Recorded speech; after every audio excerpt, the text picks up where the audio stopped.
Let's listen to Matt Bell talk about Craig's view that God is timeless since creation, and temporal since creation.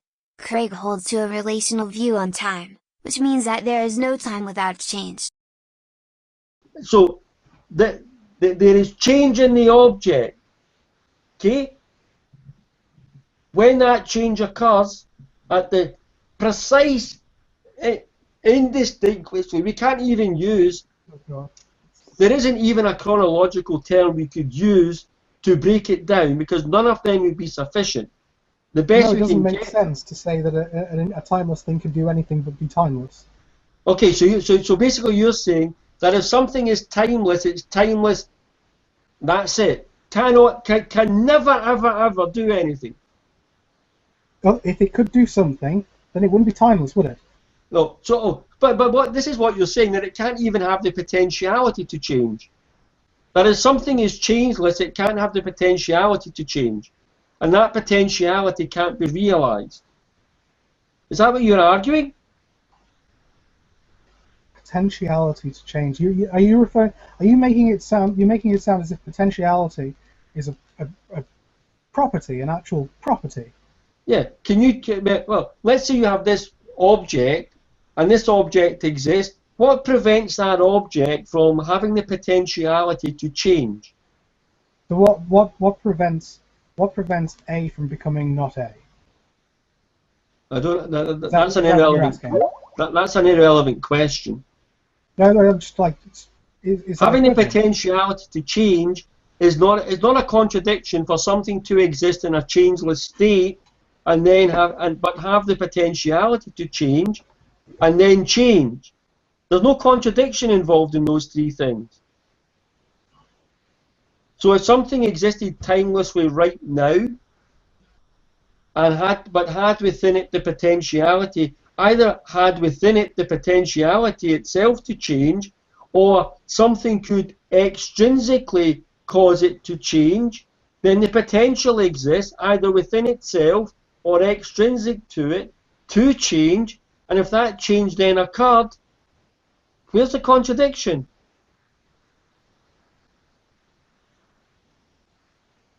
Well, the timeless thing would have been no longer timeless. Exactly. Yeah, that's not a contradiction. That's just a change. So you have something that's changeless. It then changes, and the point is, when it changes, time begins because there's a measurement. Craig says, so, if God is timeless, he is also unchanging, but it does not follow that he cannot change. I say that he can change, and if he were to do so, he would cease to be timeless. And that's exactly what I think he did. On a natural reading, it seems that God is timeless and unchanging, and then he changes become temporal. But that is incoherent, since it entails that God's timeless phase is before his temporal phase. A timeless entity cannot be temporally before anything, because that would mean, a timeless entity has a temporal location. A contradiction. On a Newtonian view of time, you can have time without change. By contrast, on a relational view, you cannot. Suppose you have two worlds. World A changes then stops changing sporadically. World B never stops changing. On Craig's relational view, during the changeless periods, 0 seconds pass, which means world A is indistinguishable and identical to world B. In other words, what's the difference between stopping for 0 seconds and not stopping at all? The only difference would be the semantic trick of calling something timeless in world A so that it doesn't need a cause according to the first premise of a Kalam. Recall that Craig says, if God is timeless, he is also unchanging, but it does not follow that he cannot change. I say that he can change, and if he were to do so, he would cease to be timeless. And that's exactly what I think he did. Craig has a proprietary definition of the word change. Quote, here I was using the word change in a different sense than the sense it carries in the Kalam argument. In saying that God changed in creating the world, I meant merely that God is not the same in his timeless state and in his first temporal state. He has different properties. In that sense he changes. But that difference does not take place over time, and therefore is not a change or an event in the sense spoken of in the Kalam argument. With this proprietary definition of change, Craig is able to avoid the contradiction I spoke of earlier. The change does not occur between something before and after, but it is merely a difference in properties.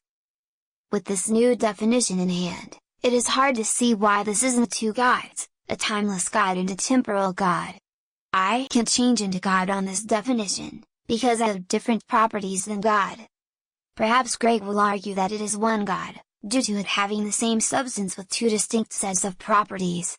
Even so, when Craig says God ceases to be timeless, it doesn't mean the timeless God no longer exists, rather, it merely means that the temporal God and the timeless God have different properties. So, there is still a sense where there are two gods always existing. I changed by not changing at all. I don't grant you that.